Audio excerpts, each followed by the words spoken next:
Hello dear student, क्या हाल चाल है आपके। आई होप बहुत अच्छे होंगे और बहुत अच्छे कर भी रहे होंगे। मैं चंदन कुमार आप लोग को वेलकम करता हूं हमारे इस यूट्यूब चैनल पे जिसका नाम है आरसीपी, जहां पे हम आपको सिखाते हैं राइट कॉन्सेप्ट ऑफ फिजिक्स। तो आज के लेक्चर्स बहुत ही खास है आपके लिए, बहुत ही इंपॉर्टेंट है क्योंकि इसमें हम लोग बहुत अच्छे अच्छे चीज पढ़ने वाले हैं। आपको फिजिक्स में बेसिक मैथ को लेकर काफी परेशानियां आएगी। अगर आप लेक्चर्स को नहीं देखते हैं, बेसिक मैथ के लेक्चर्स को स्किप कर जाते हैं, तो कहीं ना कहीं आगे के कॉन्सेप्ट को भी, फिजिक्स के आगे के जो कॉन्सेप्ट है उसको भी आपको स्किप करना पड़ेगा। अगर आप चाहते हैं कि स्किप ना करें तो इस लेक्चर के साथ बच्चों ने पढ़ाई कर लिया था स्ट्रेट लाइन के कुछ इक्वेशंस को, और हमने उसके बेसिक कॉन्सेप्ट को भी सीखा था। तो चल रहा था topic coordinate geometry. Coordinate geometry में स्ट्रेट लाइन हम लोग पढ़ाई कर रहे थे। तो स्ट्रेट लाइन का इक्वेशन जो था वो था बहुत सिंपल सा, y इक्वल टू में mx प्लस में c, जहां पर m को हम लोग बोलते थे स्लोप, और हमने स्लोप किस तरीके से दो लाइन की बनाने के लिए सिखाया था, दो कोऑर्डिनेट के लिए बनाने के लिए सिखाया था। इस तरीके से चीजें हमने सिंपल चीजें देख लिया था। c जो था वो इंटरसेप्ट ऑन y एक्सिस था। c क्या था बेटा? Intercept on y axis. चलिए इसको और भी आगे की ओर हम लोग पढ़ाई करते हैं। अब जैसे कि मान लीजिए कि हमारे पास एक x एक्सिस है और y एक्सिस है। तुम सोचो कि x एक्सिस का इक्वेशन क्या बनेगा। इस x एक्सिस का इक्वेशन क्या बनेगा? x एक्सिस है और मुझे इसका इक्वेशन लिखना है। मुझे क्या लिखना है? इसका इक्वेशन लिखना है। तो यहां पर तो y इक्वल टू 0 है। क्यों? क्योंकि y तो यहां से स्टार्ट हो रहा है। y कहां से स्टार्ट हो रहा है? वो यहां से स्टार्ट हो रहा है। तो यहां से जब स्टार्ट हो रहा है तो y जैसे जैसे ऊपर की ओर जाएंगे तो y क्या होता जाएगा? इंक्रीज होता जाएगा। ठीक है। अब पूरे x एक्सिस पे y क्या है? 0। इस पूरे x एक्सिस पे y क्या है? 0। तो y इक्वल टू में 0 जो हो गया वो इक्वेशन ऑफ किसका है? Equation of x axis. Equations of x axis. क्या बातें समझ में आ गई? आप ऐसे भी अगर देखोगे, ऐसे भी आप देखोगे तो इस लाइन का स्लोप क्या है? m की वैल्यू क्या है? 0। तो जैसे ही m की वैल्यू 0 इसमें पुट कर दोगे तो ऑटोमेटिक ये वाला टर्म्स क्या हो जाएगा? 0 हो जाएगा। प्लस में c है, इंटरसेप्ट ऑन y एक्सिस क्या हो जाएगा? 0, क्योंकि वो खुद तो x एक्सिस है ना, उस पर तो y 0 है ही, यानी कि इंटरसेप्ट क्या हो रहा है? यहाँ पर 0 हो रहा है। ठीक है। उसी तरीके से अगर कोई बोले कि इसका y एक्सिस का इक्वेशन लिखना है, y एक्सिस का इक्वेशन, तो आप बहुत आसानी से लिख सकते हैं कि यहाँ पर सर x इक्वल टू में 0 जो हो जाएगा वो किसका इक्वेशन हो जाएगा? y इक्वल टू में y एक्सिस का हो जाएगा। x इक्वल टू में 0 क्या हो जाएगा? y एक्सिस का इक्वेशन हो जाएगा। अब चलिए कुछ इसी तरीके से कुछ चीजों को और देख लेते हैं। जैसे कि y इक्वल टू में mx प्लस में c जो है, इस c हमने बताया था कि इंटरसेप्ट ऑन y एक्सिस है। अगर स्ट्रेट लाइन पासेज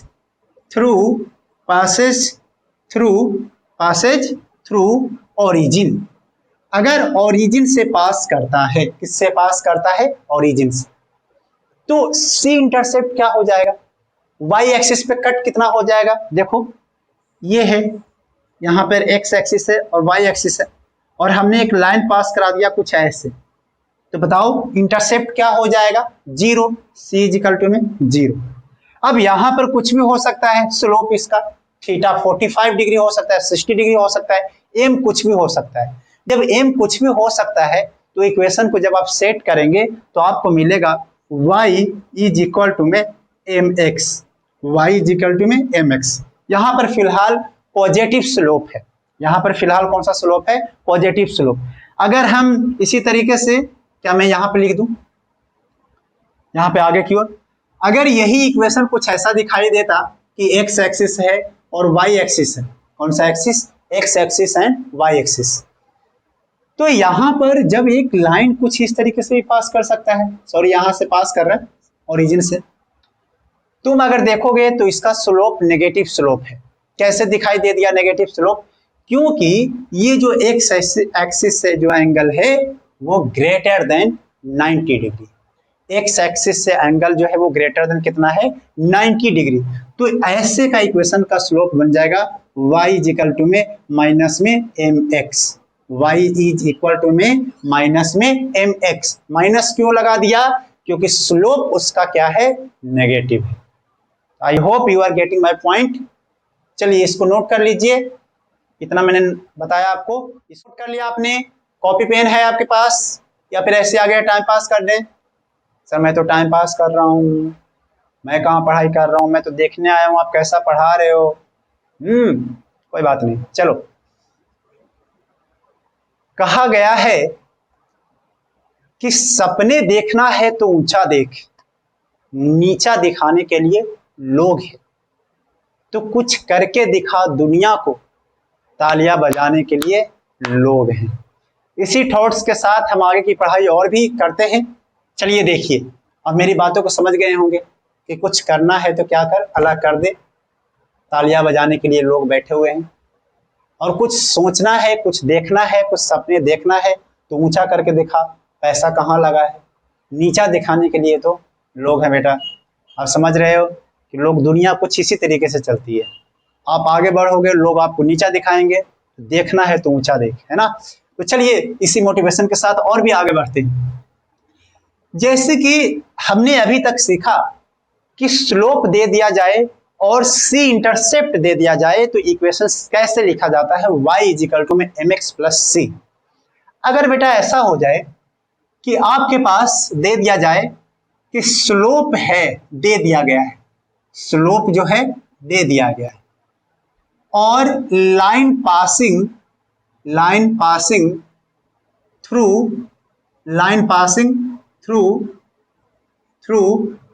कुछ पॉइंट से पासिंग कर रहा है, ठीक है, x1 एंड y1 से पासिंग कर रहा है। जैसे इसका स्लोप जो है वो m है, इसका स्लोप जो है वो m है, और ये लाइन पास कर रहा है x1 y1 से, ठीक है। इंटरसेप्ट नहीं दिया है, और क्या दे दिया कि इसका स्लोप जो है वो m है और पास कर रहा है x1 y1 से। ऐसे का इक्वेशन लिखना बहुत ही आसान है, आपको मैं सिखा रहा हूँ। इसकी फुल डिटेल्स तो आप जब मैथ पढ़िएगा, अगर मैथ के स्टूडेंट है तो आप कोऑर्डिनेट ज्योमेट्री जब स्टार्ट होगा तो बहुत फुल डिटेल्स में आप पढ़ोगे, बट अगर आप बायो के स्टूडेंट है तो आप कभी पढ़ ही नहीं पाओगे।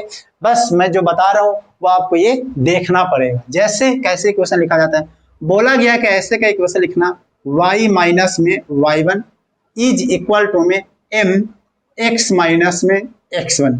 कुछ इस तरीके से इक्वेशंस ऑफ स्ट्रेट लाइन लिखा जाता है।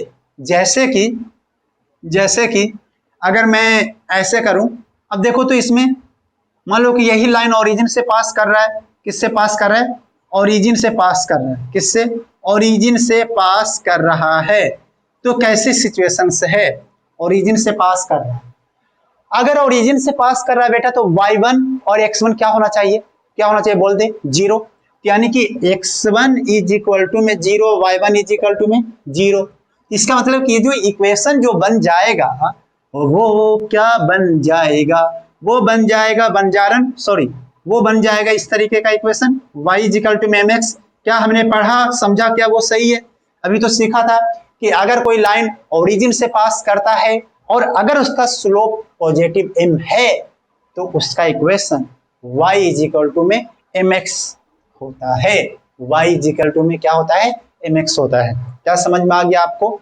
बहुत बढ़िया, नोट कर लीजिए। इसका मतलब कि इक्वेशन हम लोग कुछ इसी तरीके से लिखते हैं कि अगर एक पॉइंट से पास कर रहा हो और उसका जो है स्लोप मालूम है, ये m क्या है बेटा, उसका स्लोप है, तो इक्वेशन कुछ इस तरीके से लिखा जाता है। नोट कर लीजिए। चलो हटा देता हूं मैं।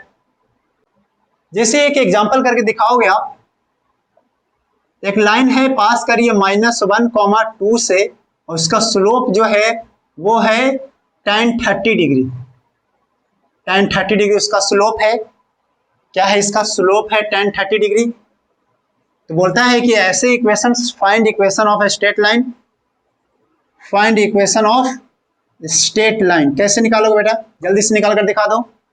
कैसे लिखेंगे इसका इक्वेशन, स्क्रीन को पॉज करके भी आप कर सकते थे, नहीं किया कोई बात नहीं। इक्वेशन का स्टैंडर्ड y माइनस y1 किसको मानोगे, इसी को होगा y1, है कि नहीं। y माइनस में 2 इज इक्वल टू में स्लोप tan 30 डिग्री और x माइनस में 1, लेकिन माइनस माइनस क्या हो जाएगा, यहाँ पर प्लस हो जाएगा। तो y माइनस में 2 इज इक्वल टू में tan 30 डिग्री कितना हो जाता है, 1/√3 और यहाँ पर x प्लस में 1। यहाँ पर अगर देखोगे तो y इज इक्वल टू में 1/√3x प्लस 1/√3 प्लस में 2। समझ में आया? 2 कहाँ से आया, वो माइनस वाला उधर चला गया। अब देखो इस इक्वेशंस का स्लोप तो ये रहा और ये क्या रहा, y पर इंटरसेप्ट, y पर क्या रहा है, इंटरसेप्ट। तो कभी कभी हम लोग ऐसी इक्वेशन से y इंटरसेप्ट भी निकालते हैं। तो y इंटरसेप्ट निकालने के लिए ये जरूरी होगा कि आप पहले इक्वेशंस को ऐसे लिखेंगे। y इंटरसेप्ट निकालने के लिए ये जरूरी होता है कि आप इक्वेशंस को कुछ इस तरीके से लिखेंगे। अब ये देखो, ये हो गया y इंटरसेप्ट, y इंटरसेप्ट हो गया, y इंटरसेप्ट।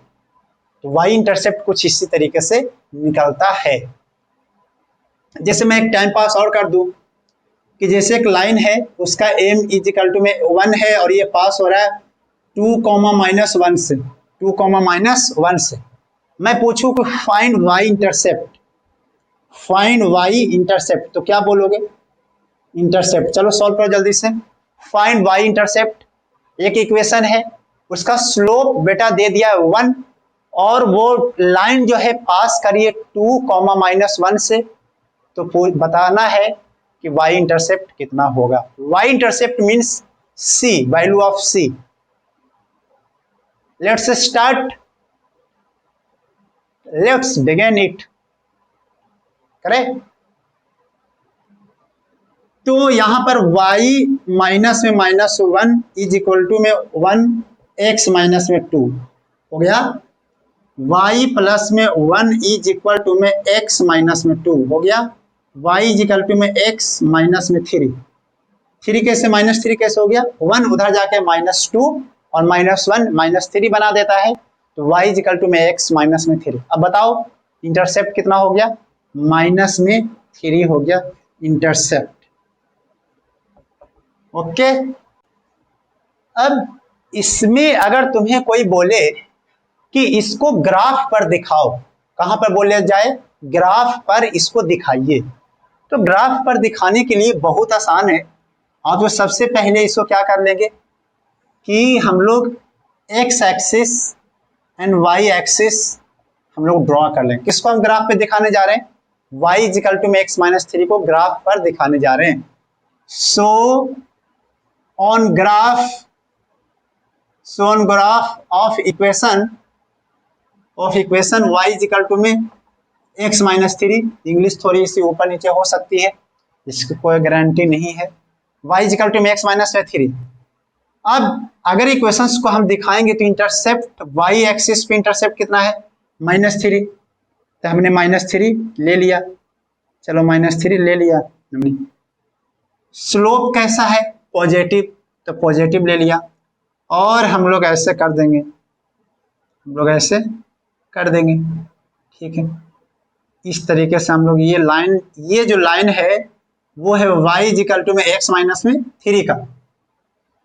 अगर y को अगर 0 कर दें, अगर इस पॉइंट की कोऑर्डिनेट निकालना है, क्योंकि एग्जैक्ट के लिए अगर इस पॉइंट की कोऑर्डिनेट निकालना है तो इस पॉइंट पर इस x एक्सिस पर y क्या होता है, 0। तो जैसे y 0 करोगे तो x की वैल्यू क्या हो जाएगी, 3। यहाँ पर 3, 0 हो गया और यहाँ पे -3, 0, सॉरी यहाँ पे 0, -3 हो गया। तो this is the equation y is equal to में x माइनस 3, जो कि ग्राफ पर ऐसे हम बनाएंगे, y इज इक्वल टू में x माइनस 3। तो आई होप कि आप समझ गए होंगे। मैं इसको हटा देता हूं और आगे की ओर बढ़ते हैं। एक फॉर्मेट और है जो कि बहुत ही इजी है, उसको देख लेते हैं। बहुत ही इजी स्टेप्स है, बहुत ही, जैसे कि if straight line cut on the x axis at x equal to में a and on the y-axis at and on the y-axis at y is equal to में b पर कहा गया कि एक लाइन है जो कि वो कट करता है x पर कितना दूरी पर a पर और y पर कितना दूरी पर b पर। ये कोई जरूरी नहीं है कि लाइन कुछ इसी तरीके से दिखाई दे, ये कोई जरूरी नहीं है कि लाइन इसी तरीके से दिखाई दे, ये लाइन कहीं भी हो सकती है, ए ऊपर नीचे कहीं भी हो सकती है। ऐसे इक्वेशंस, ऐसे स्ट्रेट लाइन का इक्वेशन जो लिखा जाता है वो बहुत ही आसान तरीका है। अगर आप नजर इधर दिखाओगे तो इधर उधर देखोगे तो ये बहुत टफ बन जाएगी। बोला गया कि इसका लिखना बहुत ही आसान, you can guess x upon में a प्लस में y अपॉन में b इज इक्वल टू में 1। This is the equations of a straight line which cut on the x-axis at x is equal to a and on the y-axis at y is equal to में b पर। बहुत ही बेहद ही आसान है। अब जैसे कि हमने कहीं पर ऐसे लिखा कि x अपॉन -3 प्लस में y इज इक्वल टू में 2 इज इक्वल टू में 1, कुछ इस तरीके से हमने लिखा। एग्जाम्पल, सबसे पहला सवाल है कि x एक्सिस पे कहाँ कट करता है, तो क्या बोलोगे? तुम बोल दोगे कि सर ये तो x एक्सिस पे -3 पर कट करता है और y एक्सिस पे कहाँ पे कट कर रहा है? 2 पर। लेकिन सवाल ऐसा नहीं है, सवाल ऐसा नहीं है। सवाल पूछ रहा है कि फाइंड स्लोप, सवाल पूछा है फाइंड स्लोप। तुम्हें इक्वेशन समझ में आ गया कि हाँ यार कटिंग तो कर रहा है -3 पर, y इक्वल टू में 2 पर, लेकिन पूछा क्या है? स्लोप पूछ दिया है। तो स्लोप कैसे निकालेंगे देख लेते हैं। तो स्लोप निकालने के लिए हमें standard format y is equal to में mx प्लस में c के फॉर्मेट में मिल जाता तो बहुत मजा आ जाता। क्यों? क्योंकि y इज इक्वल टू में x का कोफिशिएंट जो आता वही हमारा क्या हो जाता? स्लोप हो जाता।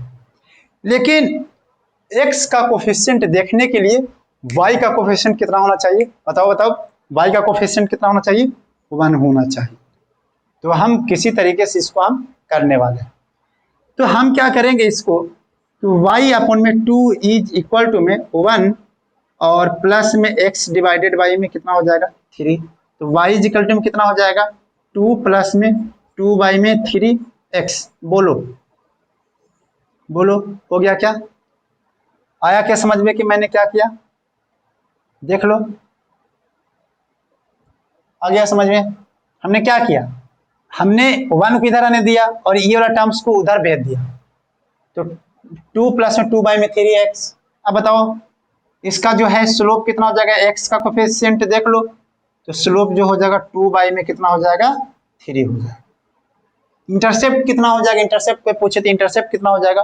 2 हो गया, सिंपल। तो बहुत ही इजी है इस तरीके से चीजों को निकालना। आप स्टैंडर्ड फॉर्मेट को याद रखेंगे y इज इक्वल टू में mx प्लस में c को, आपका काम क्या हो जाएंगे? बहुत ही आसान हो जाएंगे। और आगे बढ़े, क्या आपको समझ में आ रही है? बहुत बढ़िया, इसको हटा देता हूं। हमने अभी तक स्ट्रेट लाइन में हम लोगों ने सीख लिया कि स्लोप दे दे और इंटरसेप्ट दे दे तो कैसे निकालना है। y इज इक्वल टू में mx प्लस में c पहला फॉर्मेट। x एक्सिस का इक्वेशन क्या हो जाएगा? y इज इक्वल टू में 0। y एक्सिस का इक्वेशन क्या हो जाएगा? x इज इक्वल टू में 0। फिर हम लोगों ने सीख लिया कि अगर हमें स्लोप दे दे और कोई लाइन कोई पॉइंट से पास करे x1, y1, तो हम लोग उसको लिखते हैं equation y minus y1 is equal to में mx माइनस में x1। ये पढ़ लिया। हम लोगों ने ये भी सीखा कि अगर वो लाइन x एक्सिस को कट करता है a पर और y एक्सिस को कट करता है b पर, तो हम लोग निकालते हैं x अपॉन में a प्लस में y अपॉन में b इज इक्वल टू में 1। एक और भी है जो लास्ट फॉर्मेट है। लास्ट फॉर्मेट कहता है कि अगर वो लाइन जो है पास कर रहा है x1, y1 और यहाँ पर पास कर रहा है x2, y2 से, तो हम लोग कैसे निकालते हैं इसका इक्वेशन? कैसे निकालते हैं इसका इक्वेशन? तो देखो इसका इक्वेशन निकालना तो और भी आसान है।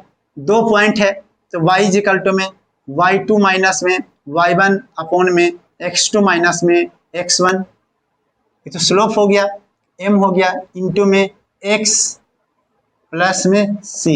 लेकिन इसमें प्रॉब्लम है, इसमें क्या है, प्रॉब्लम है, c मालूम ही नहीं है, c मालूम नहीं, तो हम ऐसे नहीं लिख सकते हैं। स्लोप मालूम तो हो गया, स्लोप मालूम हो गया, लेकिन c मालूम नहीं, लेकिन 2 पॉइंट मालूम है, तो कैसे लिखेंगे। जो देखो हमने सोचा कि c तो मालूम नहीं है, तो कुछ ऐसा इक्वेशन लाया जाए जो कि c से इंडिपेंडेंट हो, स्ट्रेट लाइन का, लेकिन स्लोप उसमें रहे। तो हमने, मुझे लगा कि किसी एक पॉइंट को अगर हम x1 y1 बोल देते हैं तो y माइनस में y1 इज इक्वल टू में y2 माइनस में y1 अपॉन में x2 माइनस में x1 is equal is x minus में x1। क्या ये वाला फॉर्मेट सही रहेगा? देख लो, स्लोप हो गया, m मालूम था, और वो जो है पास कर रहा था y1 और x1 से। सिंपल। क्या सर हम ऐसा लिख सकते हैं कि y की जगह पर ये y1 की जगह पर हम y2 लिख देंगे?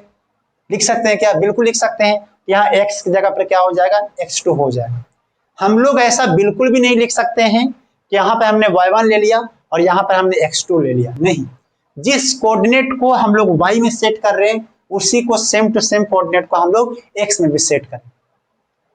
तो this is the core concept of straight line.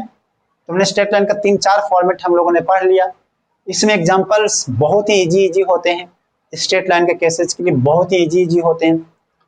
तो आपको कहीं भी फ्यूचर में फिजिक्स में मिलेगी, इतना ज़्यादा आपको मिलने वाला नहीं है।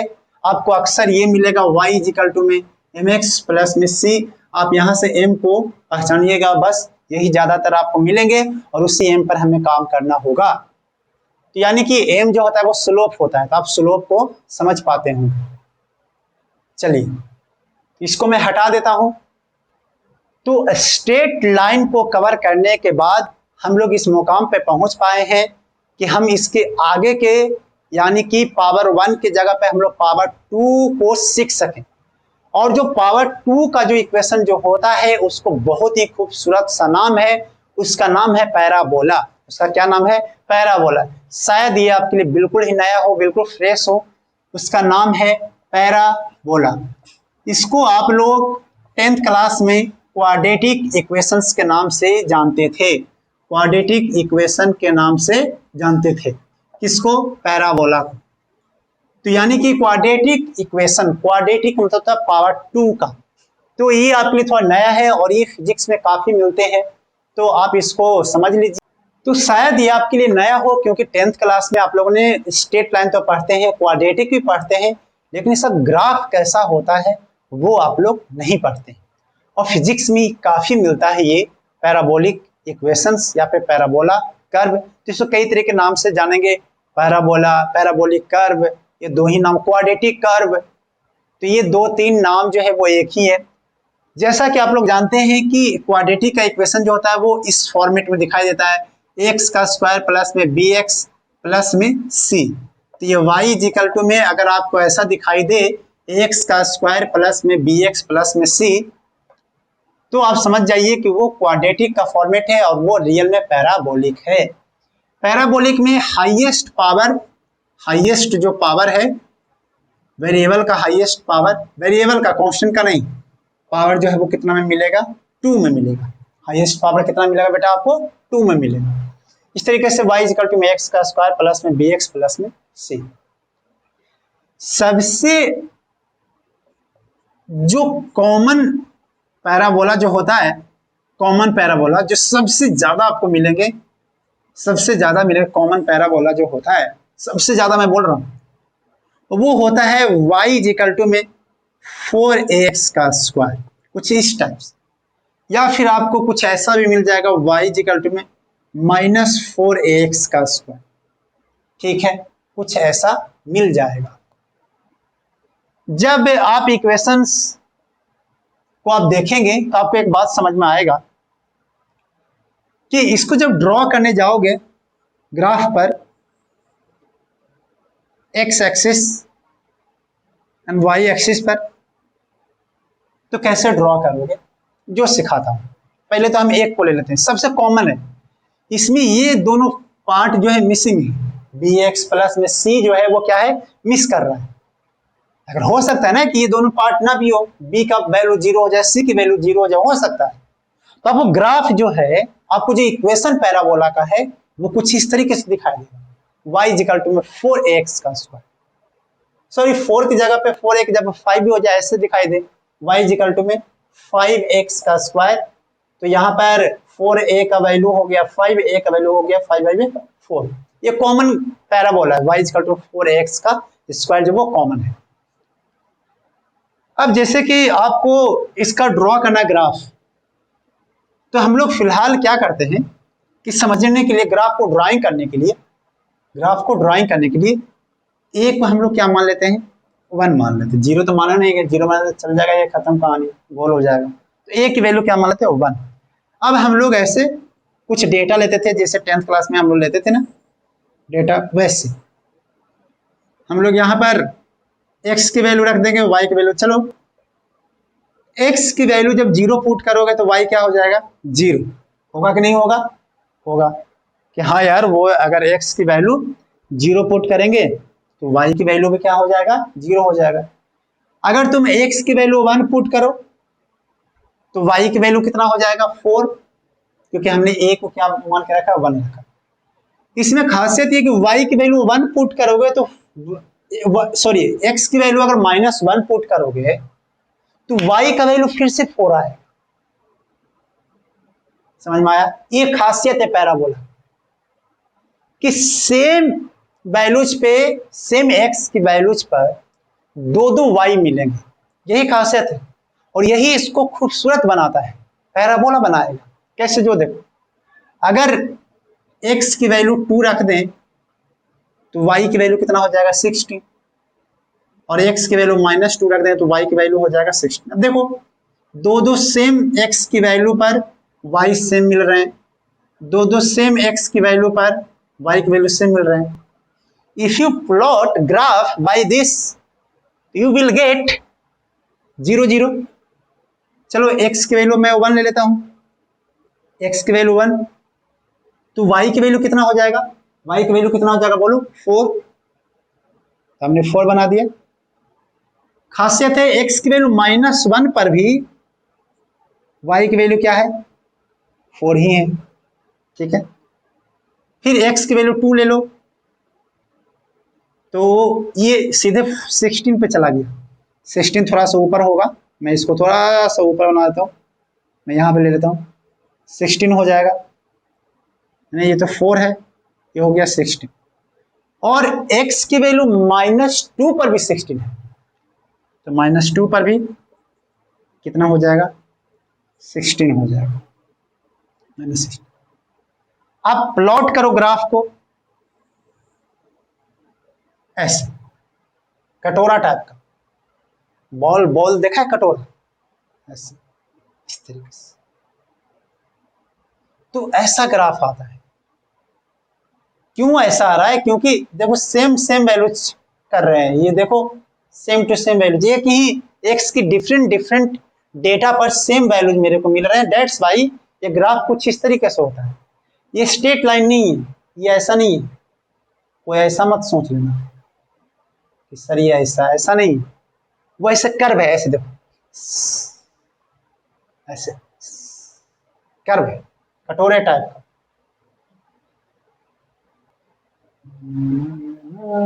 समझ रहे हो ना बात को, है ना, उसको हटा लेना जो मैंने ड्रॉ किया है। अगर ये देखोगे तो मिरर इमेज होता है,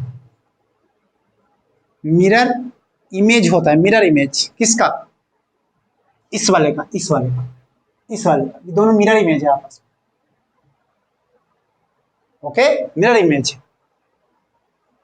ये फिजिक्स में आपके घरों में, अब बहुत गरीब हो और घर में आपके पास वो डिश है, वो एयरटेल का, डीटीएच का फ्री वाला, हमारे यहाँ फ्री वाला होता है, तो फ्री वाला में देखना उसका डिश का जो एंटीना जो होता है वो इतना ऐसे होता है, ऐसे देखा है आप लोगों ने, नहीं देखा, जाकर देखो ना छत पे, ऐसे होगा, ऐसे।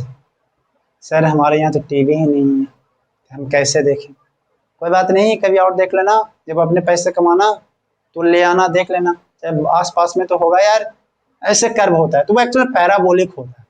वो कैसा होता है? पैराबोलिक होता है। उसका क्या रीजन्स होता है वो तो हम बाद में पढ़ेंगे। फिलहाल वो कैसा होता है? पैराबोला। तो कुछ इस टाइप से होता है, ऐसे है कि नहीं? ऐसे होता है इस तरीके का, तो पैराबोलिक होता है। ओके, अब इसमें इस पॉइंट को हम लोग बोलते हैं वर्टेक्स। क्या बोलते हैं? वर्टेक्स। उस पॉइंट को क्या बोलते हैं? वर्टेक्स बोलते हैं। Vertex, VERTX, vertex. और ये जो है ना, एक पॉइंट इसमें होता है फोकस। एक पॉइंट क्या होता है उसमें? फोकस होता है। किसमें? पैराबोला में।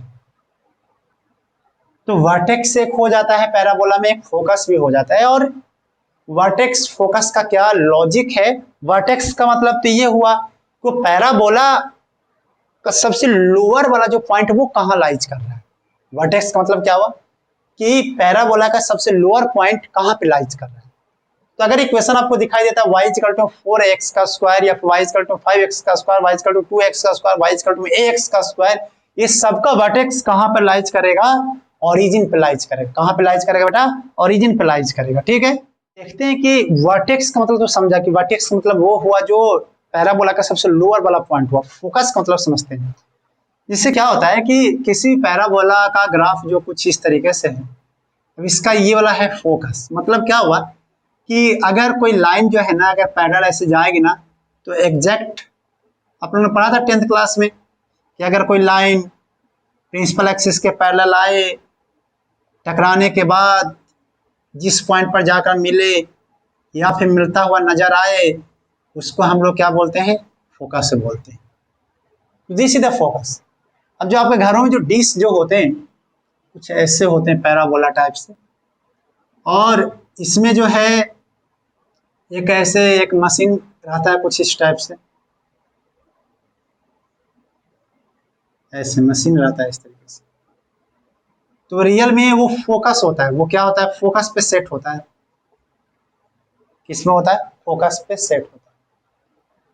अब जैसे ऊपर से सैटेलाइट यहाँ पर होती है, सैटेलाइट, जैसे सैटेलाइट जो होती है, सैटेलाइट से बहुत सारे रे निकलती है, उसके इलेक्ट्रोमैग्नेटिक वेव होती है, अलग अलग रेज निकलती है, ठीक है, जिसको हम देख नहीं सकते।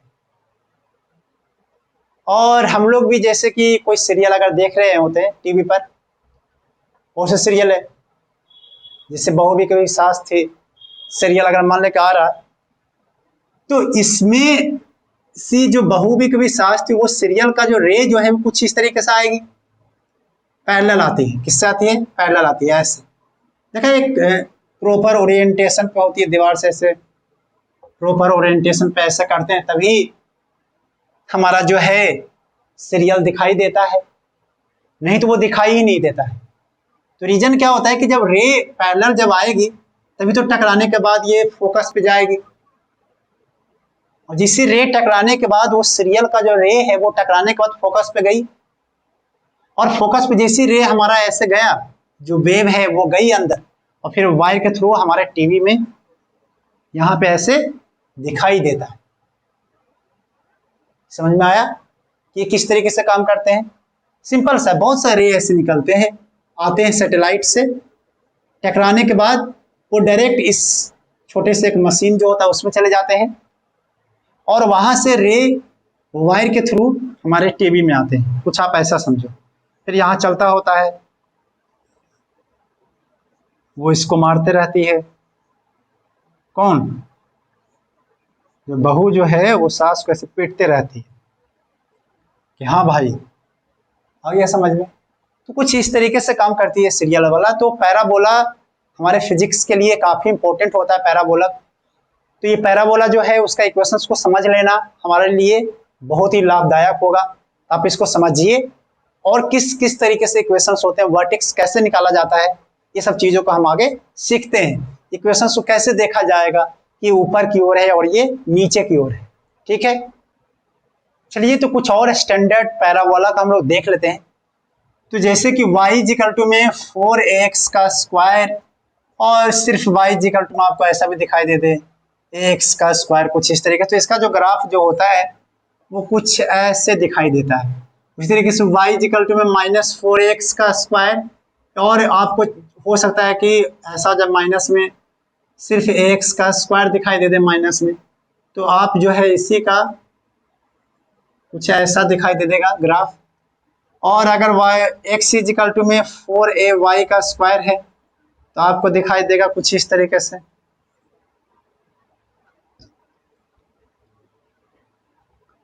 आपको जो दिखाई दे देगा कुछ इस तरीके से। और अगर x इक्वल टू -4ay का स्क्वायर है तो आपको जो ग्राफ जो है कुछ दिखाई दे देगा इस तरीके से, ऐसे। तो ये सिंपल से चार जो है वो सिंपल ग्राफ है पैराबोला का। देखो नेगेटिव साइन शो करता है कि वो किधर होगा। जैसे ये नेगेटिव है तो यानी कि हम लोग देखेंगे y का नेगेटिव में जाना। ये देखो x इक्वल टू पॉजिटिव है तो x का पॉजिटिव में जाना। x इक्वल टू माइनस है तो मतलब नेगेटिव की तरफ में जाना। तो ये प्लस और माइनस हमको देख के समझ में आएगा किस तरीके का है। अब हमारा ये डिसाइड करता है कि कौन वो पॉजिटिव है कि नेगेटिव। चाहे x का कोफिशिएंट डिसाइड करता है वो ग्राफ जो है वो किस साइड में जाएगा। आप लोगों ने नोट कर लिया इसको। तो चलिए आगे देख लेते हैं और क्या क्या चीजें हैं। जिससे कि y इक्वल टू में ax का स्क्वायर प्लस में bx प्लस में c है। ये decide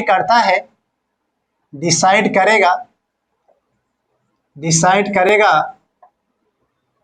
open of curve, open of parabola, मतलब किस साइड में पैराबोला ओपन होगा वो डिसाइड करेगा। कौन? ए वाला। एक बहुत सारे इसको कैलकुलेशंस करके एक वर्टेक्स का एक जो है हमारा वर्टेक्स का एक इक्वेशन एक छोटा सा बनाया गया कि वर्टेक्स का एक्स कोऑर्डिनेट जो होगा वो माइनस में b अपॉन में 2a पर होगा। वर्टेक्स का एक्स कोऑर्डिनेट कहां पर होगा? वर्टेक्स का एक्स कोऑर्डिनेट कहां पर होगा? माइनस में b अपॉन में 2a। किसका? वर्टेक्स का एक्स कोऑर्डिनेट कहां पर होगा? माइनस में b अपॉन में 2a पर। क्या ये बात है क्लियर है? दूसरा बात है y कोऑर्डिनेट क्या होगा? फिर y कोऑर्डिनेट क्या होगा? तो y कोऑर्डिनेट जब x की वैल्यू जो भी आए, जैसे मान लीजिए कि -2 आ गया, x की वैल्यू कितना आ गया? -2। तो अगर वो -2 को हम इस इक्वेशन से पुट कर देंगे तो y आ जाएगा। सिंपल सा है। अगर हम x की वैल्यू को अगर y में पुट कर दे तो हमें क्या आ जाएगा? हमें क्या आ जाएगा? y की वैल्यू, और वही कोऑर्डिनेट हो जाएगा वर्टेक्स का। जैसे कि एग्जांपल देखते हैं। एक एग्जांपल है कि y इक्वल टू में x का स्क्वायर और माइनस में 2x प्लस में 1 है। अब इसको तुम्हें प्लॉट करना है किस पे? ग्राफ पे। इसको हमें क्या करना है? प्लॉट करना ग्राफ पे। तो सबसे पहले हम क्या करेंगे कि हम x एक्सिस और y एक्सिस हम लोग क्या कर लेंगे? ऐसे बना लेंगे। और पहला स्टेप कहता है कि वर्टेक्स का कोऑर्डिनेट निकालो। वर्टेक्स का कोऑर्डिनेट निकालो। सबसे पहला स्टेप क्या कहता है? वर्टेक्स का कोऑर्डिनेट निकाले। अंग्रेजी में भी चाहे तो लिख सकते हैं। First step is find coordinate of vertex. First step is find coordinate of vertex. We can write in English but I am not writing in English. Okay चलो। तो वर्टेक्स का कोऑर्डिनेट लिखना है। अब हमें कहता है कि उसका एक्स कोऑर्डिनेट कितना हो जाएगा? माइनस में b अपॉन में 2a। तो माइनस b है कितना? b जो है वो x का कोफिशिएंट है। यहाँ पे कितना x का कोफिशिएंट? माइनस में 2। तो माइनस में 2 अपॉन में 2 इंटू में a कौन है? एक्स स्क्वायर का कोफिशिएंट। ये कौन है? एक्स स्क्वायर का कोफिशिएंट। तो एक्स स्क्वायर का जो कोफिशिएंट जो बनेगा वो कितना है? फिलहाल इस वाले में 1 है। तो यहां से कितना हो जाएगा? 1 हो जाएगा। तो यानी कि x कोऑर्डिनेट 1 है तो y कोऑर्डिनेट कितना हो जाएगा? हम इसे पुट कर देंगे y कोऑर्डिनेट के लिए। तो y कोऑर्डिनेट हो जाएगा वर्टेक्स का, जब 1 पुट है तो 1 माइनस में 2 और प्लस में 1, तो ये हो जाएगा हमारे पास कितना, y कोऑर्डिनेट के लिए 1 का स्क्वायर माइनस में 2 1 प्लस में 1, तो ये हो जाएगा 0। तो यानी कि y कोऑर्डिनेट हमारा वर्टेक्स का आ गया, वर्टेक्स का x कोऑर्डिनेट और y कोऑर्डिनेट, तो 1,0। क्या यहाँ तक बात समझ में आया? यहाँ तक बात समझ में आ गया होगा, बिल्कुल सिंपल। अब देखते हैं कि ये डाउनवर्ड पैराबोला होगा या फिर अपवर्ड होगा, या फिर राइटवर्ड होगा या फिर लेफ्टवर्ड होगा। राइटवर्ड और लेफ्टवर्ड तो हो ही नहीं सकता है। क्यों? क्योंकि राइटवर्ड और लेफ्टवर्ड होने के लिए यहाँ पर x होना पड़ेगा और यहाँ पे क्या होना पड़ेगा, y होना पड़ेगा। यहाँ पर होगा या तो अपवर्ड या तो डाउनवर्ड। ये कौन डिसाइड करेगा ये अपवर्ड होगा या फिर डाउनवर्ड होगा? तो वो डिसाइड करेगा x का कोफिशिएंट का नेचर। अगर x का कोफिशिएंट पॉजिटिव है तो अपवर्ड हो जाएगा, अगर x का कोफिशिएंट नेगेटिव है तो डाउनवर्ड हो जाएगा। फिलहाल इस केस में x का कोफिशिएंट कितना है बेटा, पॉजिटिव, इसका मतलब वो जाएगा पॉजिटिव। इतना बात समझ में आया? अब वर्टेक्स कहाँ पे बनेगा, 1,0, मतलब यहाँ पर 1,0 यहाँ पर है। अब ये जाएगा ऊपर की तरफ में कुछ ऐसे, जाएगा ऊपर की तरफ में कुछ ऐसे, हो गया, बन गया ग्राफ, सिंपल। अगर आपको लगता है कि कुछ कोऑर्डिनेट निकाल लें तो ठीक है, x की वैल्यू कुछ पुट कर दो इसमें, 1 है 2 पुट कर दो इसमें, तो 2 पुट कर दोगे तो कितना हो जाएगा, कुछ कोऑर्डिनेट निकालना पड़ेगा ना। x की वैल्यू 2 पुट कर देना, कितना आ जाएगा, x की वैल्यू x की वैल्यू यहाँ पर 0 पुट कर दो तो y की वैल्यू वो तो आ गया। ऐसे बहुत सारे ऐसे कर सकते हैं कि हाँ समझ रहे हो ना बात को, कि वैल्यू पुट करते जाओ और आंसर पाते जाओ, ठीक है, बस हो गया। x की वैल्यू जब 0 पुट कर दोगे, x की वैल्यू 0 तो y की वैल्यू कितना हो जाएगा, 1, मतलब वो यहाँ पर कट कर रहा है, 0,1 पर कुछ पुट करो ना, कुछ वैल्यूज थोड़ा सेटिस्फैक्शन के लिए। x की वैल्यू 0 पुट कर दो तो y की वैल्यू कितना हो जाएगा, 1 हो जाएगा। x की वैल्यू 0 तो y की वैल्यू 1, तो एक कोऑर्डिनेट तो यहाँ पर हम ये खोज लिए, और कुछ खोज लो। यहाँ पर x की वैल्यू +1 ले लो, तो +1 लोगे तब तो ये आ जाएगा। x की वैल्यू 2 ले लो, x की वैल्यू 2 ले लो तो y की वैल्यू कितना, जो 2 का स्क्वायर, और x की वैल्यू अगर 2 ले लो तो ये 4 हो जाएगा, और यहाँ -4 ये 1 हो जाएगा, यानी कि ये हो जाएगा, y की वैल्यू 1 हो जाएगा। तो यहाँ नहीं कि यहाँ पर हो जाएगा कितना, 1, ये हो जाएगा यहाँ पर 1, 2,1 हो जाएगा। तो ऐसे कोऑर्डिनेट आप चाहो तो निकाल सकते हैं। मेन है कि वर्टेक्स निकालना, कि अगर आपको वर्टेक्स आ गया तो आपको पोजीशन को बतला देगा कि वो रियलिटी में कहां पर है। समझ में आ गया? ये पैराबोला बहुत ही आसान है, कैसे निकाला जाता है वर्टेक्स और कैसे निकाला जाता है उसका पॉइंट कहां पर ऐसे करें, क्या आ गया समझ में आपको? बहुत ही आसान है। चलिए, तो इतना के बाद ये पैराबोला में ज़्यादा कहानी है नहीं।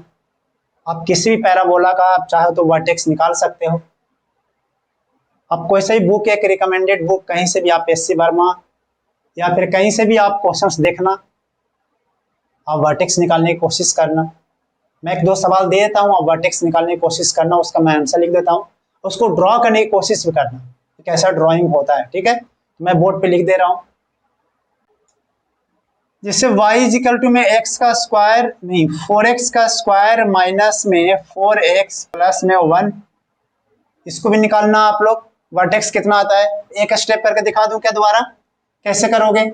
वर्टेक्स का x कोऑर्डिनेट कितना होता है, माइनस में b/4 है, ये निकल आ जाएगा। तो क्या करोगे, y कोऑर्डिनेट, इसमें x की वैल्यू जो भी आए, चलो मैं करके दिखाता हूँ। x की वैल्यू कितनी आ जाएगी, माइनस में 4/4 इंटू में 4, तो ये कितना हो जाएगा, ये 4 कट जाएगा, तो 1/4 आ गया। अगर x कोऑर्डिनेट 1/4 आ गया तो आप इसमें y के लिए आप क्या करोगे, पुट कर दोगे 4 इंटू में 1/4 का होल स्क्वायर माइनस 4 इंटू में 1/4 और प्लस में 1, तो ये तो यहाँ से कट गया, ये पूरा का पूरा इससे कैंसिल आउट हो जाएगा, और ये हो जाएगा कितना 16 4 1/4, यानी कि इसका x coordinate and y coordinate क्या हो गया, इसका किसका, वर्टेक्स का 1/4, 1/4, सिंपल हो गया, डन। तो एक दो एग्जांपल मैं लिख देता हूं, आप लोग ट्राई कर लेना। y इजिकल टू में 2x का स्क्वायर माइनस में 1, y इजिकल टू में 6x का स्क्वायर और x इजिकल टू में माइनस में 2x का स्क्वायर प्लस में 1। अब इसे घर पे ट्राई करना कि कैसे होते हैं, ठीक है। अगर आपको कोई डाउट आते हैं तो हमारा टेलीग्राम चैनल है जिसमें आप डाउट पूछ सकते हैं। टेलीग्राम चैनल का लिंक डिस्क्रिप्शन में है और कमेंट बॉक्स में भी होता है, आप वहां पे जस्ट क्लिक कीजिए, आप टेलीग्राम ग्रुप के में एंटर कर जाइएगा। और अगर टेलीग्राम ग्रुप से अलावा भी आपको शिकवे शिकायत है तो आप हमें मेल कर सकते हैं। मेल आईडी है rcp@gmail.com, उस पर आप हमें मेल कर सकते हैं। तो हमने यहाँ पर एंड किया है कोऑर्डिनेट ज्योमेट्री के पैराबोला से। एक और भी इंपॉर्टेंट है कोऑर्डिनेट ज्योमेट्री में जिसका नाम है इलिप्स, और इलिप्स भी इलिप्स तो एलिप्स भी एक इंपॉर्टेंट पैरामीटर है फिजिक्स के लिए। हम उसको अगले क्लास में 5 से 8 मिनट में समाप्त करेंगे। और उसके बाद हम लोग पढ़ने वाले बहुत ही अच्छा सा टॉपिक, इसका नाम है लॉगरिथम। जैसे e पे पावर x आना, log 10 आ जाना, कुछ इस तरीके से आना, तो हम उसको इस तरीके से समझाएंगे कि वो हमेशा मेमोरी में याद रहेगा। तो आप अगले लेक्चर के लिए वेट कीजिए, अगला लेक्चर कल तक अपलोड हो जाएगा। तो आप हमारे लेक्चर्स को वॉच करते रहिए और एंजॉय करते रहिए। जाते जाते फिर से मैं बोलूंगा कि कुछ करना है तो अलग कर, भीड़ में चलने के लिए लोग हैं, कुछ करके दिखा इस दुनिया को, तालियां बजाने के लिए लोग हैं। इसी थॉट्स के साथ हम आज का क्लास एंड करते हैं। आप पढ़ते रहिए, डाउट पूछते रहिए और हमेशा मुस्कुराते रहिए। All the best.